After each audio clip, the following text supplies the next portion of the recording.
Tagore children academy senior secondary school Surjan की online classes में आपका स्वागत है।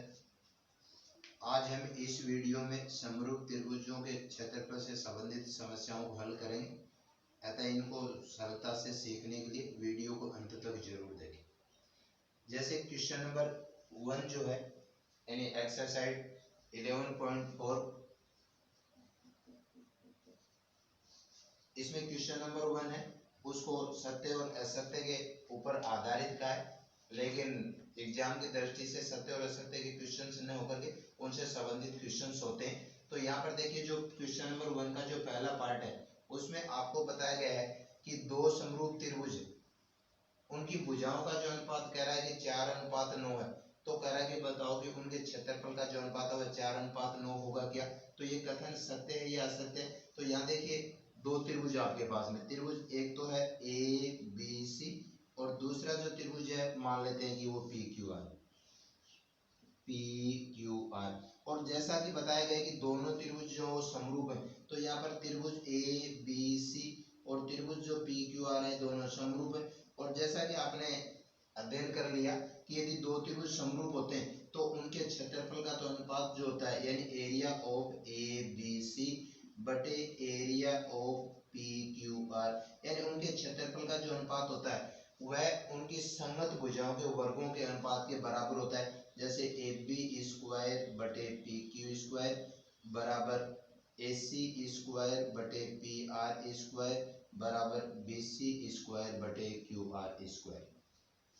ये हमने प्रमेय की सहायता से सिद्ध कर दिया था कि यदि दो त्रिभुज समरूप होते हैं तो उनके क्षेत्रफल का अनुपात उनकी संगत भुजाओं के वर्गों के अनुपात के बराबर होता है।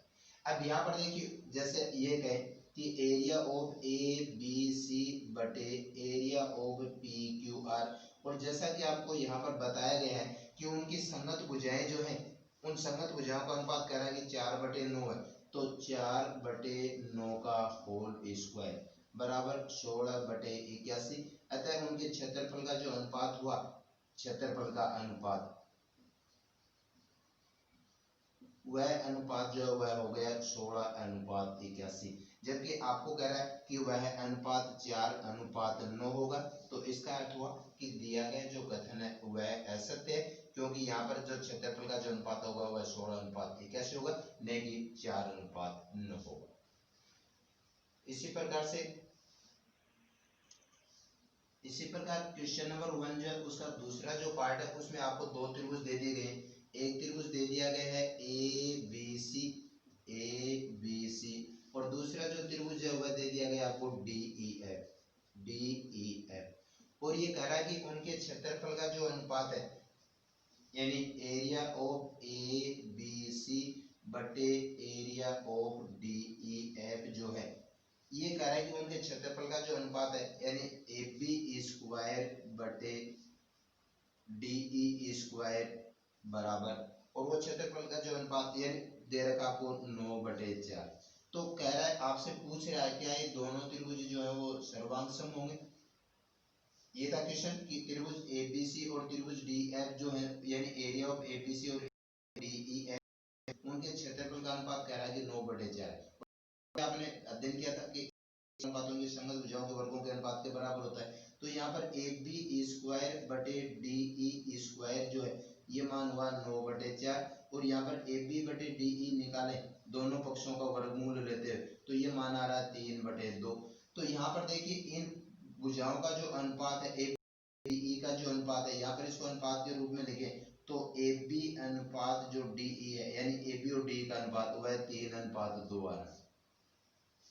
जबकि सर्वांग समता के लिए आवश्यक है कि इन दोनों भुजाओं का जो अनुपात है वह 1:1 होना चाहिए। तो इसका अर्थ हो गया कि दोनों जो त्रिभुज हैं ए बी सी और डी ई एफ ये दोनों सर्वांग सम नहीं है। अतः दिया गया जो कथन है वह असत्य है, क्योंकि सर्वांग समता के लिए उन भुजाओं का बराबर यानी 1:1 होना जरूरी है।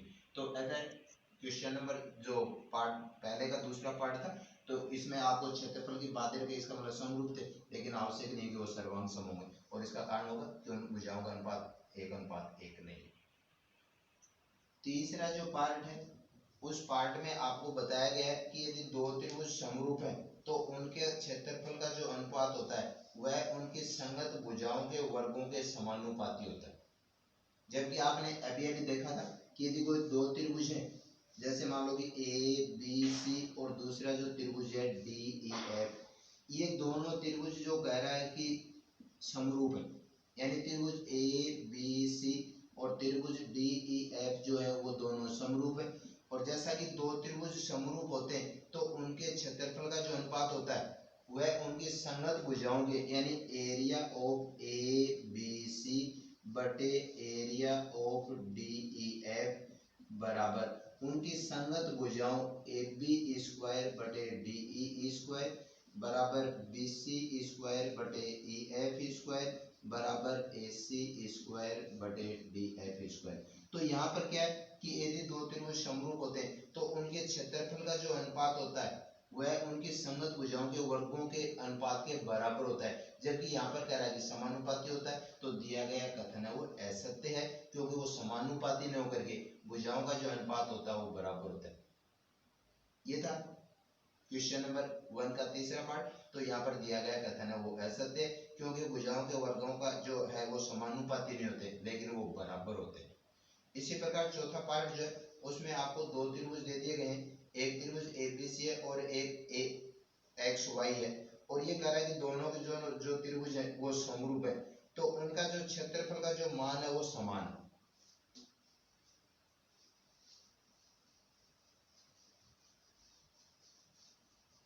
यहाँ देखिए आपको दो त्रिभुज दे दिए गए हैं, एक चौथा पार्ट, एक तो त्रिभुज है वो है ए बी सी, दूसरा जो पार्ट है वह कह रहा है कि दूसरा जो त्रिभुज है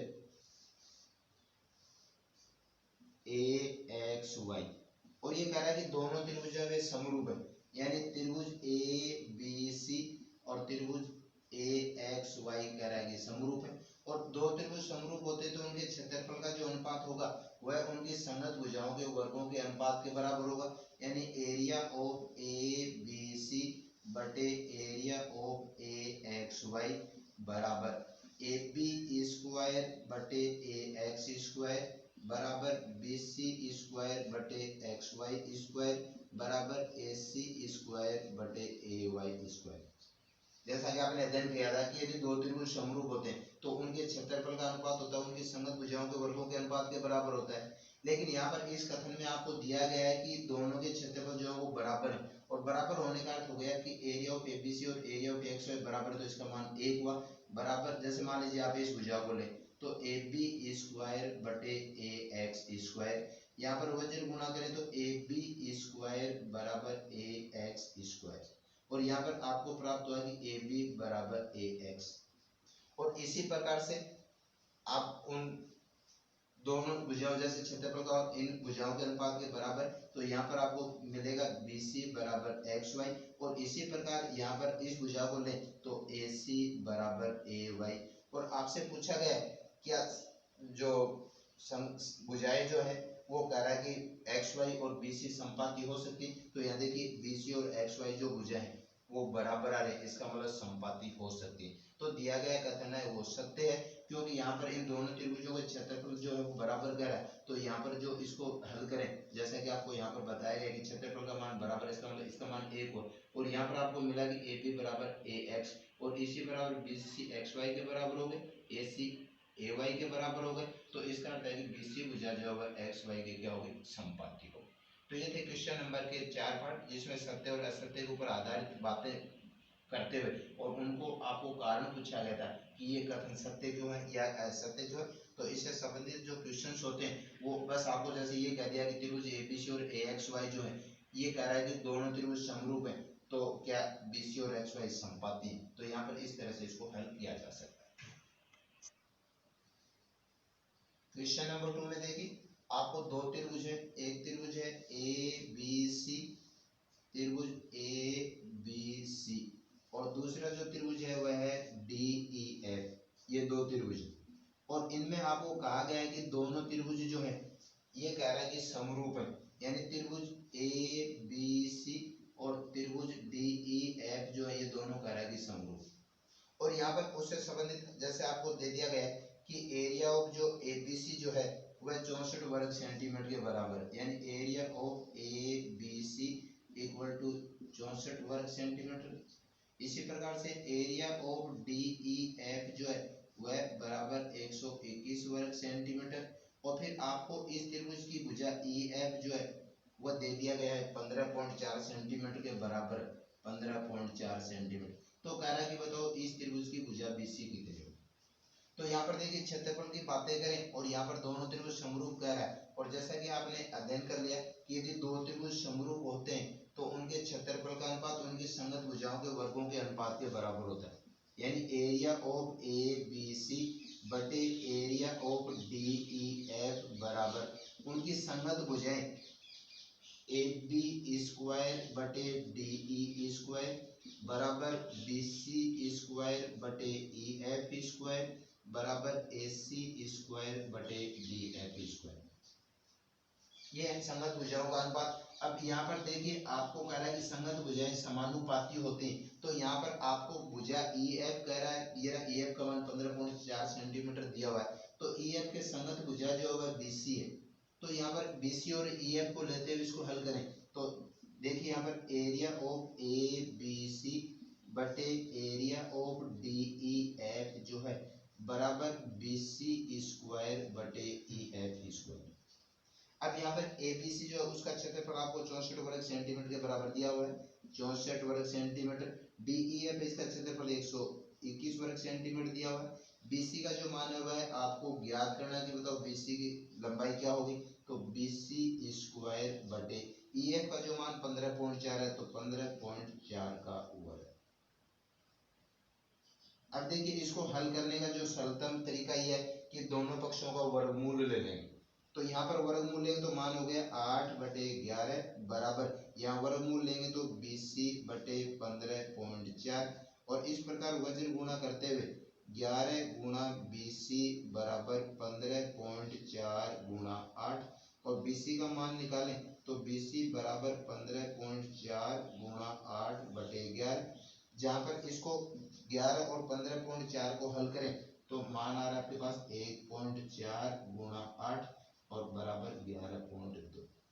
तो इस प्रकार BC की जो लंबाई होगी यानी BC का जो नाप होगा उसको ज्ञात किया जा सकता है और इस प्रकार BC की जो लंबाई है 11.2 सेंटीमीटर के बराबर। तो यहाँ देखिए आपको कह रहा है कि दो त्रिभुज समरूप है। तो यहाँ पर और फिर बातें कर रहा है क्षेत्रफल की।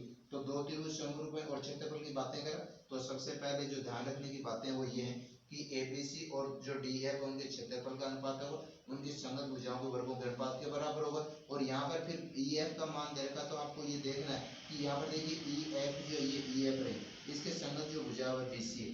तो उस स्थिति में BC स्क्वायर बटे EF स्क्वायर और इन क्षेत्रफल और इन भुजाओं के मान रखते हुए और इस प्रकार BC का मान ज्ञात करने पर आपको प्राप्त होगा 11.2 सेंटीमीटर के बराबर। क्वेश्चन नंबर 3 में देखिए ये करा कि A के आधार BC है उस पर दो त्रिभुज बन रहे हैं, एक त्रिभुज ABC और दूसरा जो त्रिभुज है वह बन रहा है DBC। और उसमें कह रहा है कि AD और BC जो है वे दोनों के दोनों O पर प्रतिच्छेद करते हैं। तो आपको सिद्ध करना है कि ABC और जो त्रिभुज DBC है उनके क्षेत्रफल का जो अनुपात है वह AO/BO के बराबर हो। तो यहाँ पर देखिए कह रहा है कि A के आधार BC पर दो त्रिभुज है। जैसे ये आधार हो गया BC, इस पर दो त्रिभुज बन रहे हैं। एक त्रिभुज बन गया ABC और दूसरा जो त्रिभुज बन गया वो DBC। यूं बन रहे वो दो त्रिभुज। अब यहाँ देखिए दोनों त्रिभुज हैं BC पे बन रहे। अब ये कह रहा है कि AD और जो BC है वे कह रहा है कि एक दूसरे के O बिंदु पर प्रतिच्छेद करें। ये O बिंदु पे प्रतिच्छेद करें। तो यहाँ पर आपको कह रहा है कि सिद्ध करो कि एरिया ऑफ ABC जो है ये और एरिया ऑफ DBC जो है यानी इनके क्षेत्रफल का जो अनुपात होगा वह AO/BO के बराबर होगा। ये बात आपको सिद्ध करनी। तो यहाँ पर क्या करेंगे इसको, यानी आपको दिया हुआ है कि A के आधार BC पर त्रिभुज ABC और त्रिभुज DBC जो AD और BC एक दूसरे को O पर प्रतिच्छेद कर रहे हैं दिया हुआ है। ये आपको सिद्ध करना है आपको कि एरिया ऑफ ABC बटे एरिया ऑफ DBC बराबर AO/DO। रचना में क्या करेंगे यहाँ पर इसको ए यहाँ कहने का अर्थ हुआ कि इन त्रिभुजों को क्षेत्रफल से बातें करें तो यहाँ पर इन दोनों त्रिभुजों को समरूप सिद्ध करना असंभव है, इसलिए यहाँ पर आपको रचना का बिंदु करना पड़ेगा और उस रचना के बिंदु के लिए अब देखिए यहाँ पर ये एबीसी और डीबीसी क्षेत्रफल की बातें करा तो यहाँ पर एबीसी त्रिभुज और डीबीसी इनको समरूप करना असंभव है। फिर बातें करें यहाँ पर क्षेत्रफल की बात करें, जैसा कि आपने उस प्रमेय में अध्ययन किया था तो यहाँ पर समकोण त्रिभुज की बातें हो सकती हैं। तो यहाँ पर क्या करेंगे, इस डी बिंदु से ये जो बीसी है इसके ऊपर लंब डाल लेते हैं, यहाँ से इसके ऊपर लंब डाल लेते हैं, जैसे ये डीएम लंब डाले और इस प्रकार ए बिंदु जो है इससे इसके ऊपर लंब डाल दें, जैसे ये एन लंब। तो क्या क्या है यहाँ पर रचना में देखिए, डी एम जो है यानी डी से डी एम जो है वह बीसी पर तथा ए एन जो है वह बीसी पर लंब डाल।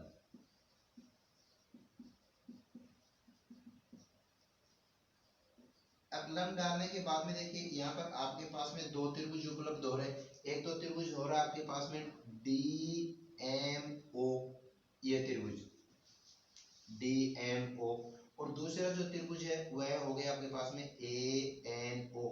इन दोनों त्रिभुजों को आप समरूप सिद्ध करें। कौन कौन से त्रिभुज को, त्रिभुज डी एम ओ, त्रिभुज डी एम ओ, और दूसरा जो त्रिभुज है त्रिभुज ए एन ओ। इन दोनों त्रिभुजों को समरूप सिद्ध करें तो देखिए यहाँ पर आपने लंब डाला है, ये लंब डाला गया और ये लंब डालने का अर्थ हो गया कि इस कोण का जो मान है वह 90 डिग्री, तो कोण डी एम ओ पर कोण ए एन 90 डिग्री, और इसका कारण हो गया रचना से कि आपने लंब डाला है इसलिए इसको रचना से कह सकते हैं। और ये जो कोण और ये कोण दोनों है ये शीर्षाभिमुख कोण कहलाएंगे। तो कोण A O N D O M, D M जो है वह बराबर ए ओ एन का कारण शीर्षाभिमुख कोण।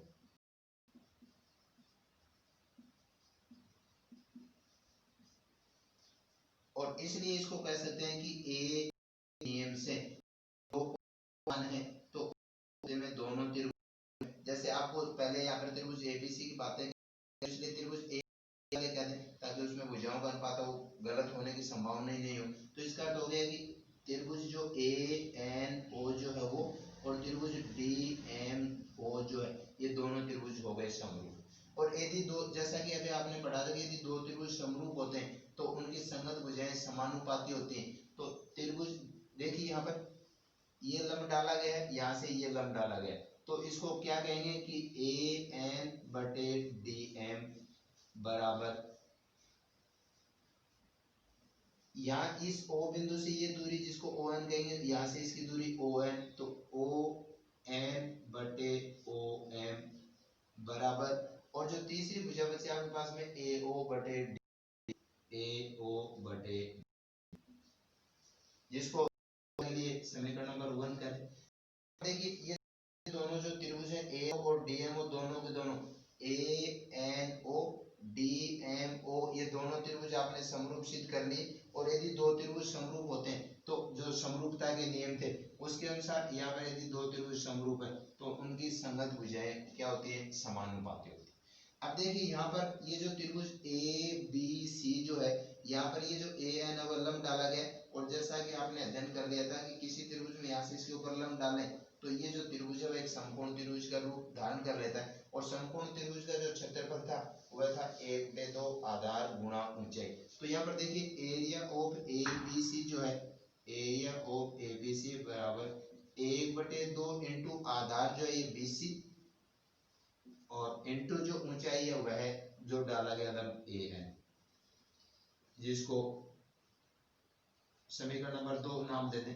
इसी प्रकार से एरिया ऑफ डीबीसी जो है, डीबीसी का क्षेत्रफल 1/2 गुणा बीसी गुणा डीएम, इसको समीकरण नंबर 3 गए। अब आपको ये सिद्ध करना था कि इन दोनों त्रिभुजों के क्षेत्रफल का अनुपात, इसलिए समीकरण नंबर 2 और 3 से, समीकरण 2 और 3 से, और इन दोनों यानी 2 में 3 का भाग दे दें तो एरिया ऑफ ए